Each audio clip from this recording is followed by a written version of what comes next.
boys, welcome to 1,000 Words. My name is Radu.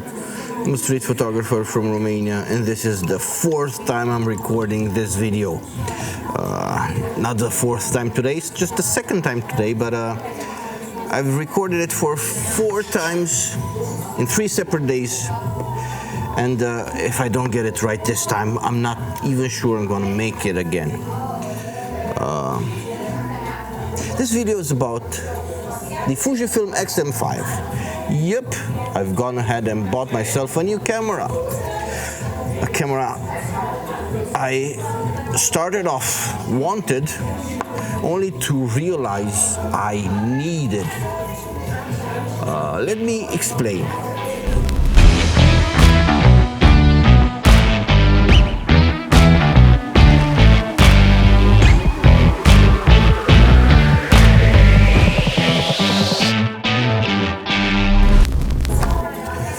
My beverage of choice for this video is Hop Hooligan's Progressive Overload.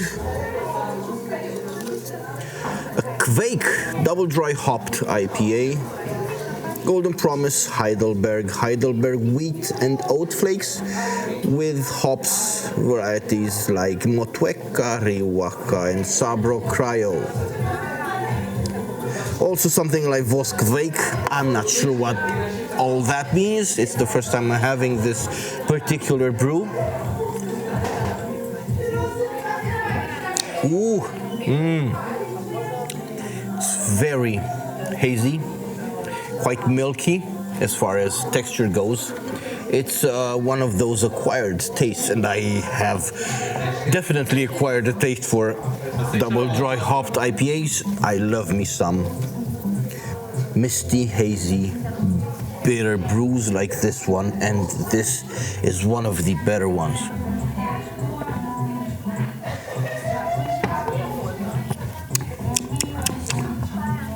Very flavorful. The aftertaste is great. Tastes like oats, I think, but that out of the way, the subject of today's video is this guy right here, the Fujifiom X-M5. Sat on it quite comfortably the Fujinon 16mm f2.8, a DJI Mic Mini receiver. There's also a small rig L plate to be seen there.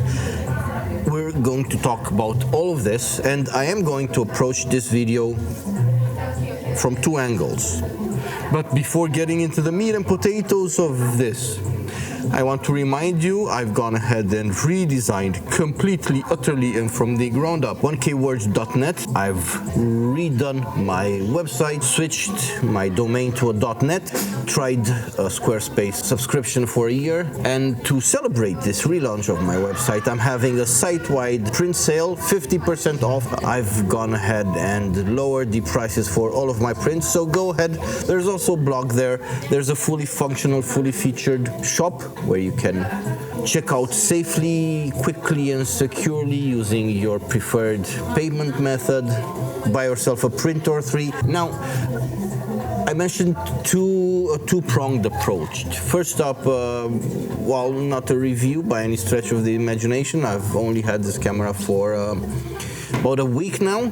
I won't go into the specs, perhaps only very briefly. Secondly, I also want to talk about the value proposition, because this camera, I think, is stupidly undermarketed by Fujifilm, and frankly, this is so below most people's radar that it's not even fair. As far as first impressions go, taking it out of the box is an experience. The 30-odd videos I watched, reviews and first impressions and unboxing videos, didn't prepare me for the size of this camera. Once you get it out of the box and you hold it in your hand, it's really much smaller than it looks in pictures and in videos on the internet. They really don't do it justice. It's so much smaller than I expected that at first it felt like a it looked like a toy because construction-wise, while made out of plastic, it feels surprisingly sturdy. It has a very confidence-inspiring density. It's dense and somewhat hefty despite its diminutive size and despite the fact that it's made entirely out of plastic. It's really well built. Now, going around it, there's a few buttons, fewer than I would have liked, especially so that film simulation dedicated dial. While on the one hand, I understand why it's there. This camera is meant for the people that just left their iPhone and have just stepped into the world of mirrorless cameras. It's there for ease of use. I frankly wished it would have either been programmable or not there in the first place, because there's three separate ways you can change film simulations on this camera. There's the front dial, there's the dedicated top dial, and there's a menu. While I understand Fujifilm are trying to push this feature really hard because it's the one thing that it's one of the things that kind of really separates them from their competition. I feel that they missed an opportunity to allow this to be a customizable dial. That out of the way, I am extremely happy to see a joystick on this camera, even if this means a lack of a four-way button array, even a rotating dial. I find the joystick much more useful, and I'm very happy it's there, even if this means none of the aforementioned controls are, because the body, being as small as it is, doesn't allow a lot of room for button placement. However, the buttons that are there are very, very decent. Smaller, perhaps, than I would have liked, but we do have to keep things in perspective and consider the fact that this camera is really damn small and light and compact, so there's not a lot you could fit on there. However, I'm happy to see a front dial, I'm happy to see a top dial that is programmable, and usually just use it for an exposure compensation dial, but looks and feel out of the way. I do want to qualify my impressions of this camera. Let me put it this way. For my intents and purposes, this camera replaces three separate cameras. So I paid once. This set me back 830 some euros, which is a considerable amount of money.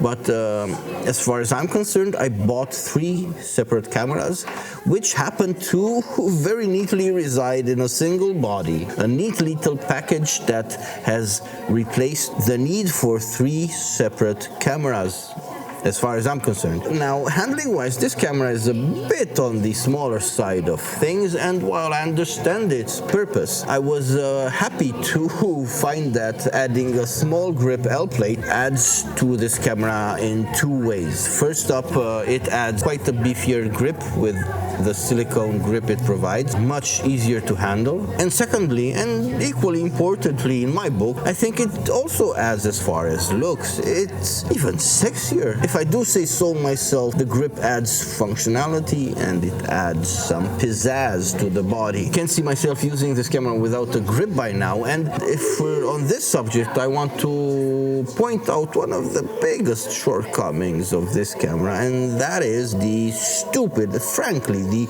idiotic placement of the tripod mount. The quarter-inch thread on the bottom of the camera is placed in such a way that it completely prohibits the operation of the bottom door. So if you have it on a tripod, there's no way you can change batteries and or SD cards without taking it off the tripod. So that means all matters of annoyances. This small rig L plate solves all of that because it features multiple holes on the bottom plate, which allows me to very easily secure this camera on a tripod and then just have easy access to the battery door and SD card compartment. So I think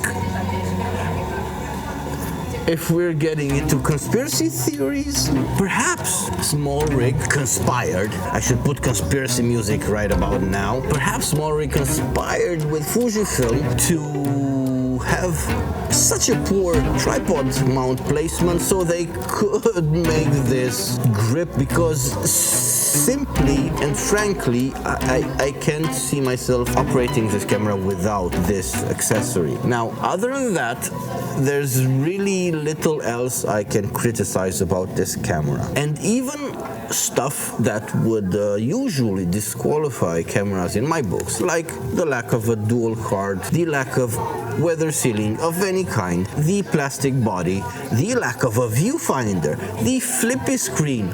All of these things would, I mean, not all of them, any one of these things would instantly, entirely disqualify a camera from my book, were it the case for a stills camera, for a main camera. Now, if I was in the market for a replacement for this, I would simply not consider a camera without a viewfinder, or with a flippy screen, or without proper magnesium build, metal body, or without proper weather sealing. These are all things that I find important and frankly mandatory if we're talking about a main camera. However, seeing how this camera, for the cost of one, has replaced three, I am very happy to be much more lenient, more forgiving, and basically let all of these things simply slide. Because let me tell you about the three cameras this has replaced for me. First up, it's a dedicated video YouTube camera. Now, I had been using a Sony ZV-1 for the last year or so, and while in most regards that camera is great for most intents and purposes, it has frankly fantastic autofocus, great 4K 25, really honest 4K 25 at that. And you see by now, my video needs are quite modest. I just plop my ass on a chair like this, grab a beverage, put a camera on a tripod and talk to you guys. That's basically the extent of my needs as far as videography. I hardly, if ever, shoot any significant B-roll, any slow motion. I don't do fast-paced, really hectic, dynamic movement. I don't do interviews. I basically sit here and talk to you, so this doesn't have to do much. However, every now and again, I found myself wanting a bigger sensor for a main reason, a single main reason, and that is the matter of dynamic range. I often find myself sitting under umbrellas or in a shaded area in a pub, and that leaves a lot of light behind me, oftentimes guaranteeing a severely overexposed and blown out image behind me if I'm to be well exposed. I often thought this would be solved by a bigger sensor because the ZV-1 has just a tiny 1-inch sensor, and while in controlled lighting that's excellent, fantastic really, in less than controlled scenarios, shooting outside in pubs like I often do, and while sure enough that had S-Log, I found it a bit cumbersome to use, much less so than the F-Log on this one, but we'll get there. Back to the ZV-1, for most intents and purposes, that was an excellent video camera. However, I often wanted one that's a bit better. But a bit better doesn't justify spending money for a lot more. Like getting a new video camera meant spending upwards of $500, $800, $1,000, while I already had a perfectly capable video camera. So that was something I just shrugged away like a whim and didn't really think much of it. Then there's camera number 2 the X-M5 replaced. An everyday carry, a dad camera. Sure enough, the ZV-1 could do that, as could this. However, for different reasons, both the X-T3 and my ZV-1 proved to be rather lacking as an everyday camera.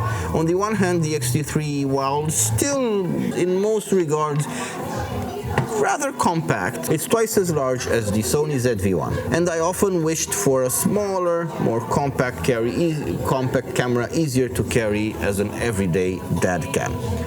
Also, while decent enough as far as being able to take pictures and featuring quite good, if not great, autofocus, I sometimes found the ZV-1 lacking for the same reason. The 1-inch sensor was showing its limitations in situations where there was a high dynamic range seen in low light especially. It showed quite unpleasant grain really earlier than I would have liked. So then that left me with a hankering for a better dad camera. Now, as you might know by now, I'm the father of a 2-year-old and I like to take pictures of my family a lot. I visit my mom at the country, I visit my in-laws at their house, and I like to take pictures. A lot of pictures, good pictures. I have this tradition where every year I print out hundreds of pictures of my daughter and put them in an album, and I want good pictures. And while sure enough, some of them can be made with a phone, some of them can be and have been made with the ZV-1, I often wanted something that was a bit more capable, especially in low light, especially in high dynamic range situations. But by itself, this was not something I could easily justify. There's a lot of money to be spent, and I also shrugged this away. I'll get it at one point or another. I pined for cameras like the Fujifilm X100V, the Fujifilm X106 perhaps, but both of them are really out of my budget. So basically, things were left there. I didn't do anything in that regard. Thirdly, there's the matter of a backup camera. You must know by now, there's videos on my channel where I talk at length about why I left Fuji. Frankly, with a bit of a rage quit moment. When I had 3 bodies fail on me in just a couple of months. Now, they admittedly didn't fail fatally. They could still take pictures. Buttons starting acting up on them. I was really disappointed with Fujifilm, so I rage quit on it. In hindsight, I should have just maybe sent it off for repairs, and it's one of the situations where I imagine having a backup body to be really useful. Repairs can sometimes take weeks, 2 weeks or 3 weeks, and I simply can't be left without a camera for 3 weeks. Also, think back to perhaps, for example, the photography workshop I went to last autumn at the monastery, a workshop I plan to attend again this year. Or let's imagine a client job, an important client job with quite a bit of money exchanging hands. It's situations like this where you simply can't afford to find yourself in a situation where you have nothing to shoot with. And while this is not something that worried me when I used the Sony, while I do love Fujifilm, and it's the one system that has really made me very comfortable in admitting I love cameras. I don't just merely like them, I love them. I do want to be honest about it. They can break, and I do have a fair bit of anxiety on that subject. What if this decides to crap out on me? So then I need a backup body. But then again, what if it doesn't? What if this doesn't break on me for 3 years or 5 years? Am I just going to buy a backup body whose main job is to be a replacement body for a camera in the eventuality of a failure, a malfunction? So if this doesn't break for 3 years or 5 years, I'm stuck there with money sitting around in a drawer for 5 years because this didn't break? That's kind of stupid. And I thought about an XC3, an XT2, an XH1, an X Pro 2. All cameras that are inferior to this. All cameras that had the main job of being a replacement to this in case of a malfunction. So they were not going to see much use while this was still working, and it's easy to see how I couldn't justify spending hundreds of euros for something that would just be sitting there. So while I wasn't able to justify either of these three cameras by themselves, the moment I started considering the X-M5, it quickly became apparent this tiny little thing, this pretty little thing, could easily replace all three of these. It's a wonderful video camera, quite considerably better than the ZV-1. It's a marvelous everyday carry. I've had it for about a week, and I basically never left home without it. Even when I went just downstairs to push my daughter on a swing or go out for beers, it's a marvelous everyday carry, a fantastic dad cam, much better than the ZV-1 in that regard, and equally as good as this because it shares the same sensor while being basically half the size and half the weight. Also, as far as a backup body goes, in that regard, it's basically an X-T3. It's got the same X-Trans 4 sensor, so image quality is on par, practically identical, while having a better X-Processor 5. So that basically means if, God forbid, this ever breaks, I will happily be sending this off to be repaired while still using this as a backup body. It can use the same lenses, it shares the same sensor, same image quality, lighter body. I wouldn't bat an eyelid. It's basically, how do I put this? It really could hardly be any better of a proposition. As far as value goes, in my book, as far as I'm concerned, I've paid $830 for 3 cameras. And now this brings me to the matter of flaws and shortcomings. This lacks an EVF, this lacks weather sealing, this lacks dual card slots, this has the flippy screen, which I really don't like for shooting stills, but I find it's really useful for video. It's easy to see what I mean when I say I'm very eager to be forgiving of these transgressions because I'm paying $800 for 3 cameras. This is really an insane value proposition for my needs in my book, because honestly, there's really no better deal to be had. And even by themselves, if you can shoot with the Ricoh GR3 or 4 now and not bat an eyelid for the lack of a viewfinder, surely this can be guilty of the same thing and get away with it. In regards to an everyday carry, I more so than the GR considered the Fujifilm X100V. While on the one hand, that's basically forever out of stock. If you're interested in using the second-hand market, you can have it for upwards of $1,200, euros even, $1,300, $1,400, and that's almost twice the money for basically what? I mean, the X-M5 is 90% of the X105. It's only lacking the viewfinder and the quite controversial weather sealing, because you do need an extra $100 something accessory for that to actually be weather sealed. And yeah, I mean, this I find it even prettier. I'm really not much of a fan of an optical viewfinder, so for basically 60% of the cost, you get 90% of the camera. Even when compared to the X106, what does that have that's better than this? The 40 megapixel sensor, IBIS, the viewfinder, not much else. And seeing how this is not supposed to replace a main camera, for a lot less money you have practically almost the same amount of camera. Fujifilm has severely under-marketed this camera. People see this, and it's the main reason why I ignored it for so long. This was launched in, what was it, mid to late 2024, and I only just seriously started considering it a couple of weeks ago.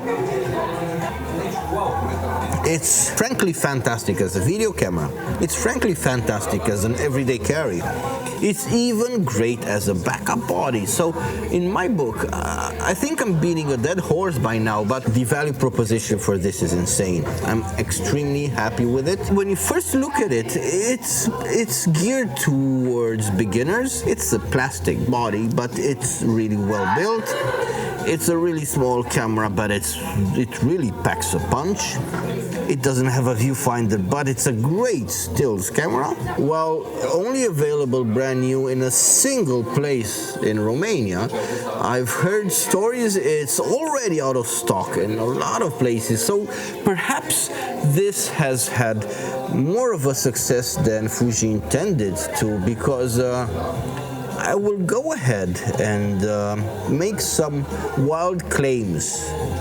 This is an X-105 killer. Perhaps not the 6, but the 5 is absolutely obliterated by this. If you take it feature for feature, buck for buck, this wins, hands down. As far as video cameras go, what else is there? It's the ZV-E10 II, which is similarly priced, but much larger, and it doesn't feature 6.2K open gate, which, while not important for me, surely is a feature that is not present in any of the competition. What else is there? The Panasonic S9, that's basically twice as large and considerably more expensive. I think it's 1300 brand new, while this is 800 euros. We're talking European dollars here. There's also the Sigma BF. That's another bleeding edge camera, a full frame camera that similarly sized, still lacking an EVF. I've gone ahead and beaten this dead horse, deader still by now. It only in my book, it only matters if it's a main camera, a stills camera. If it's doing what this is supposed to do, which is fill in for 3 separate cameras, I'm entirely happy to let it slide. I've ranted for entirely too much by now. Go ahead and visit 1kwords.net, buy yourself a print or 3. This has basically been everything. I think this is going to stick. 4th time recording this. Jesus, by now I'm happy to be over and done with this thing. This has been Radu. This has been, frankly, a million words. Until next time, farewell.